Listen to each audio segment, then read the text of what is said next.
Hello everyone, welcome to our first chapter in ISM 210. So in this chapter, we are going to explore some really exciting ideas which are about information and technology, how they have transformed today's world that we live. So, in today's class, we will start by talking about the information age, how the companies have changed in this information age, how they transform the technologies and change the industries.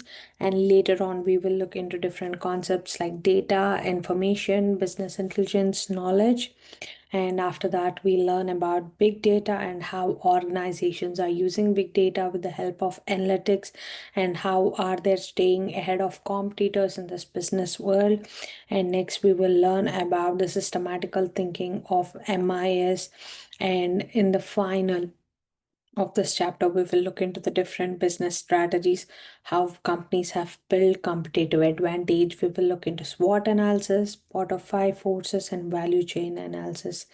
So you might sound like these are some big things right now, but we are going to break down everything with some real world examples and with simple explanation. So by the end of this chapter, you will really have a strong foundation on understanding how information technology and business strategy fit together and why do they matter in today's world. Now, let's get started. So, first, let's think about, can we survive in today's world without Amazon or Netflix or without shopping online. So it is kind of hard to imagine, right? Without anything being like Amazon, Netflix, Snapchat, Instagram today. So that is what information age is, the one we are in right now. Your information age is nothing but the infinite quantities of facts which are available anyone with a computer or smartphone. It did change everything: business, entertainment, shopping, and everything. You name it today, everything has changed. So we do have different companies like Amazon, Netflix, Zappos, which weren't technology companies at the start, but they became big companies today. Let's talk about Amazon. So we all know Amazon as a streaming content today, as selling goods for groceries. It has partnered with different platforms, but the idea when they put Amazon, its primary focus was only selling business, but today it has everything. Which, why did they change? Because technology made it powerful. As the technology was changing, these companies started adapting to the world and they started doing all the required changes for it. So it's the same thing with Netflix and Zappos as well. So next we have Internet of Things. Today we live in a world where devices talk to each other. That is why we are calling it as Internet of Things. Like your smartwatch which sends you fitness data to your phone and automatically without any kind of human intervention. Now, when we look into a deeper world today, it's just not your Internet of Things, it's not your smart devices. Even we live in a world with machine to machine, where devices contact to each other, connect directly, like your ATM machines, which are a good example of machine to machine. So now let's see how is this connecting to our information systems. So I would like everyone to think, what's one technology that you can use daily that didn't exist 15 years ago, so that you can think about it and let me know about your thoughts. So here are some key differences that I have prepared for Internet of Things and machine to machine. So now let's get into the main concepts: data, information, business intelligence, and knowledge. First, let's talk about data. Data is nothing but raw facts. So imagining you're entering your age, your favorite color, or your daily steps into your phone, which is all data. So that's all are the facts. So data can be structured or unstructured. Structured means like your Excel sheet data. Unstructured means it might be an image, video like a selfie or a TikTok video. So in data, we do have structured and unstructured, as we have spoken about. We have next machine generated and human generated data, where machine generated data is created by a machine without humans, and human generated data something where humans get from time to time, like your biology labs, where some machine work is going on, or the lab blood cells are changing or something depending upon each other, and they try to keep on writing the data. Next, here you have a data fundamental by seeing how a data would look like, where all the facts are put in a table. Next, we have big data. Big data is nothing but it is also a data where it is very complex, which has both structured, unstructured, and they cannot be analyzed using traditional database methods and tools. So it is like very complex and anything can be analyzed today. So your big data has four characteristics: variety, veracity, volume, and velocity. Variety is like the different forms of data. Veracity is the abnormalities, like the null values, unstructured values in the data. Next, volume is the scale of data, the size of your data. Velocity is the how speedily your data is streaming, like your YouTube videos, how fast is it uploading. So here you have a slide where you have about these different kinds of data. And here you have some examples where you just can see structured and unstructured data. And next comes the information, where you organize your data into meaningful context. So for example, it's like knowing your average steps walked from time to time. So it's like information. Like think as an example of it. So in your data, I told that you can think about the daily steps that you see in your phone. Information is something like the average steps that you see. So information is making your data more meaningful. So in information, we do have a report where we organize everything in a table neatly in a graphical format where you can understand easily. So in report, we have two different things: static and dynamic report. A static report can be created once and it cannot be changed, like your last year sales report or tax reports. Your dynamic report is that keeps on changing from time to time and automatically because of your information or the data, like your stock market data. Next, we have business intelligence, which we are going to a step further. So, business intelligence is nothing but where you collect data from different places, from customers, suppliers, competitors, partners, and then you analyze the patterns and trends where you make smart decisions from them. So, that is what we call as business intelligence. In business intelligence, we do have analytics. Analytics is nothing but the same way to find patterns and trends where we use it for decision making. So it is like checking your fitness app for seeing how many steps you have done each day, and you can see in your app below below that you have averaged these many steps last week, less than or more than last month, where it does compare to it. Your business analytics is also similar to analytics. So we do have four types of analytics: descriptive, diagnostic, predictive, and prescriptive. So there are each statement for each kind of analytics, which makes you remember it pretty much easily. First, we have descriptive analytics, which means what happened, which is about the last month's ice cream sales. Next, diagnostic, why did it happen? Predictive, what might happen. Next, prescriptive, what should we do about it? So let's take example of, imagine I like you own an ice cream shop. So if you are looking at the analytics in descriptive analytics, it means you are looking at your last month's sales data. So your ice cream sales increased last month. So you try to look into that. In diagnostic, why did your sales increase? So you want a reason. So you might see that the temperature is hot, that's why your sales have increased. Next, we have predictive, which means the future, what might happen. That's what you want to think about. So you might think about by seeing a weather app that it's going to be hot next week, so your sales are also going to be bigger. Next, it's about prescriptive analytics, which is what should you do. Like you want to keep your sales, so what you should do about it. So like stocking up your ice cream or having a plan of doing a different thing. So that's what these analytics help you.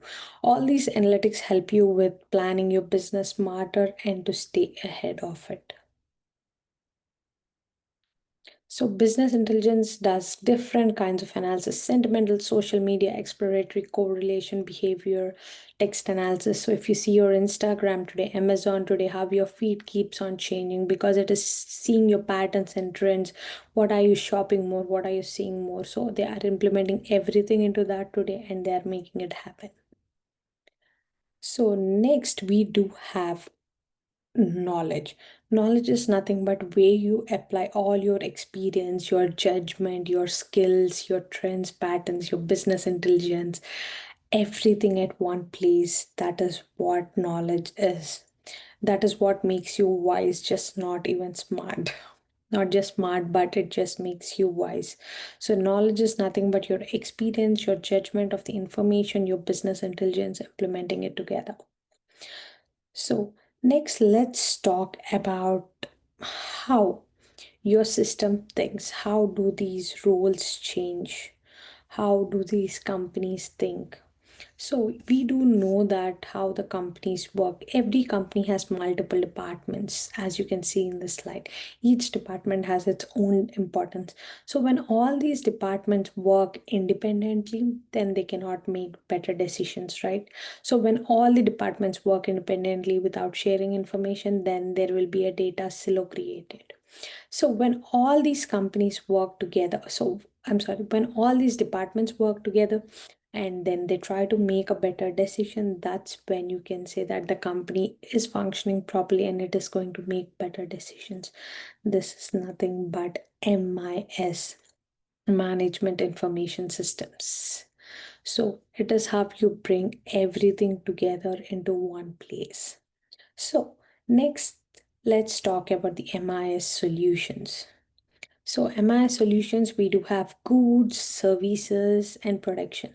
So your MIS is nothing but how your system is going to think. So how your system will think naturally. So your system thinking is in different part. It's not a simple one part thing. So imagine you're making a pizza. So when you are thinking to make a pizza, you cannot think about it without cheese, right? So you have to think about the sauce, topping, just with the cheese, it's not going to happen, or with the base. So similarly, in a business, there are different parts like HR, marketing system, accounting, finance, human resources. So when all of them work together, only we will get a management information system, which is the MIS. So your MIS is nothing but where all these components work together in the company to facilitate better decision making and problem solving. So there are multiple important roles in this MIS. First, we have our chief information officers who aligns technologies with the business goals, or you can say who aligns the information with the business goals.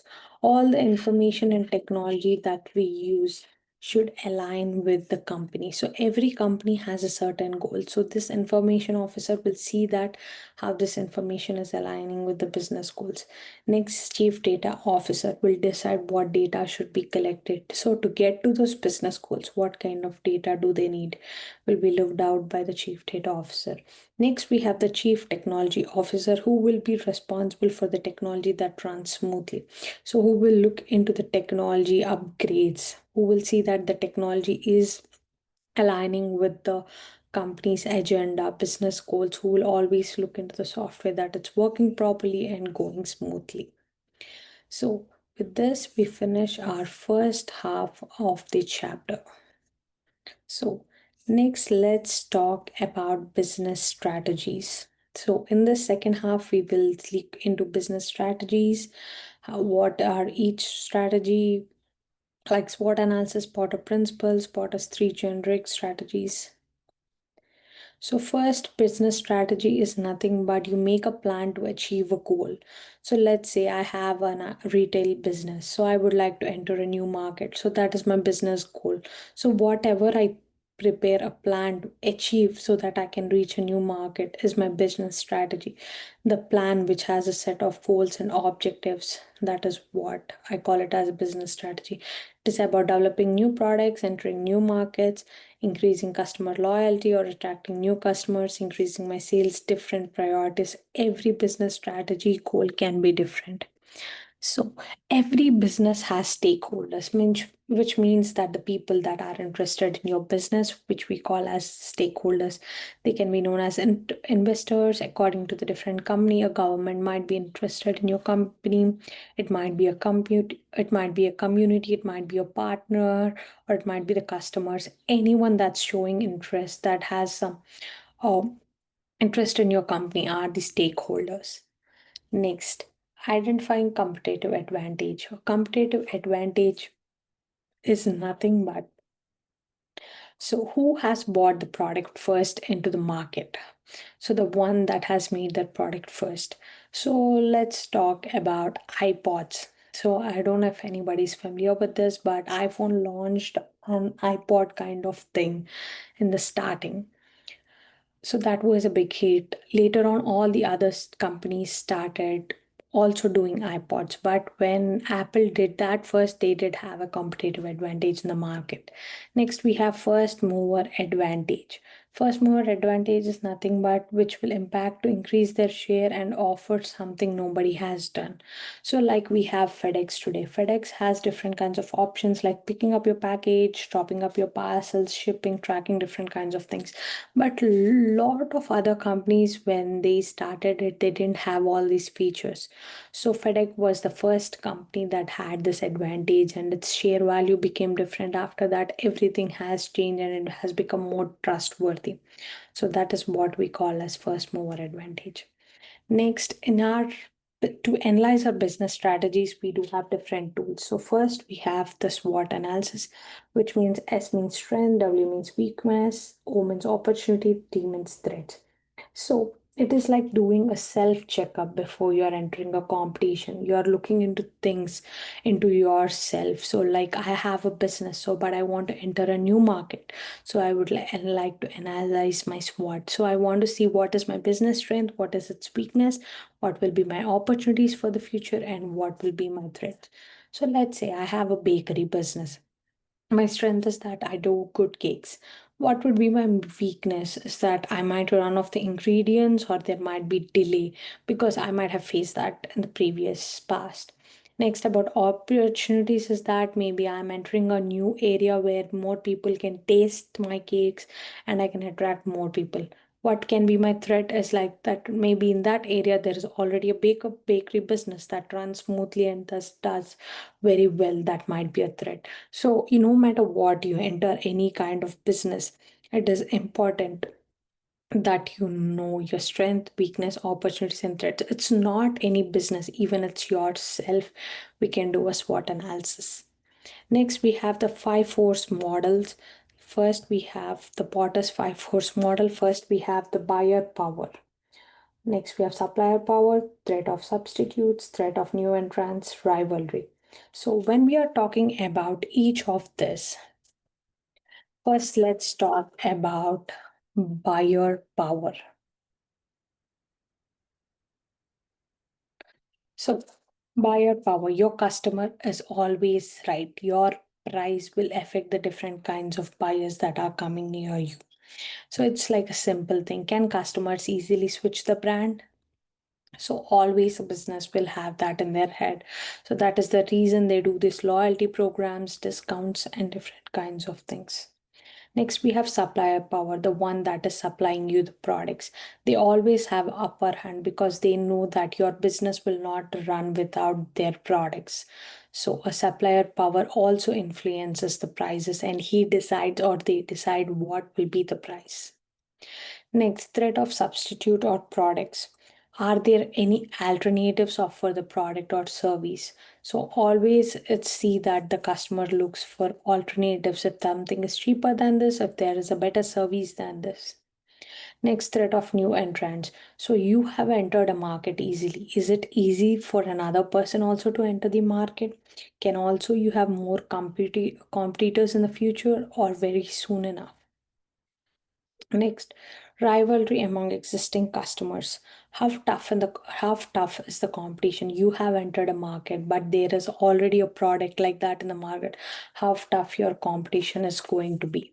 So let's take for an example of coffee shop. I want to set up a new coffee shop in an area. So what would be my rivalry be? It means that there might be another coffee shop in that area already. So if I want to set up my coffee shop in that area, I would like to think about the competition that is there.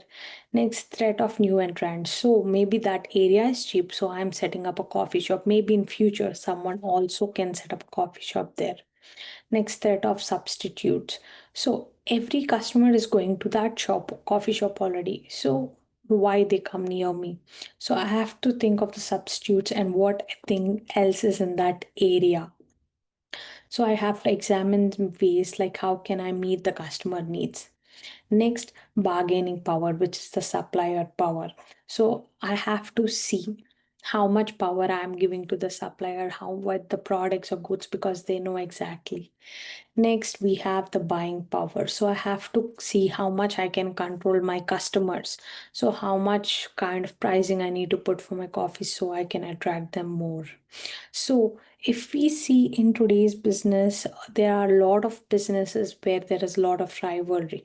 But if you talk about airlines, the rivalry is very small because that is a large scale of business and people only go with trusted airlines mode. So you can think about Southwest, Delta, United, where all of them fight for customers. Few like Frontier Airlines as well. Before, Southwest tickets used to be expensive, but they used to give like 223 check-in bags. So people used to go to Southwest even though their ticket prices are higher. But later on, Southwest did get a hit because of the ticket prices they are keeping and didn't have a lot of customers later on. So later on, they have removed those checking bags today. It's the same like every airlines and the ticket costs have changed a bit. So it's important that we analyze everything in the market always.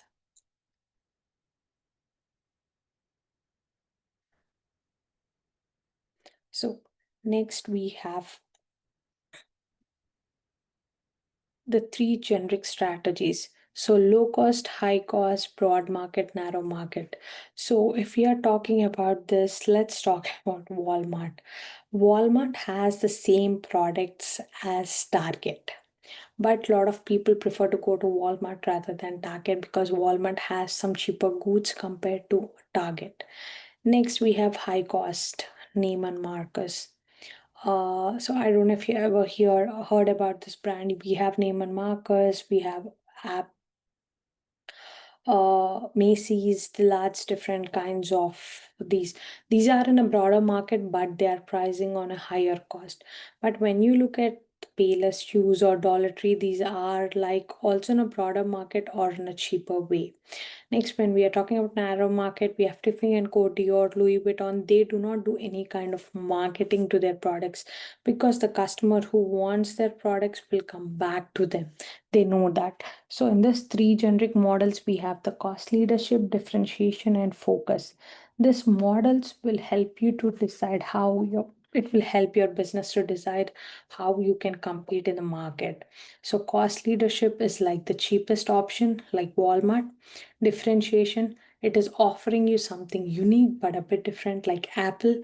Next, focus is like targeting a specific set of customers of a specific market, like LV, Dior, Ferrari, all these does. Next, we have finally the value chain analysis.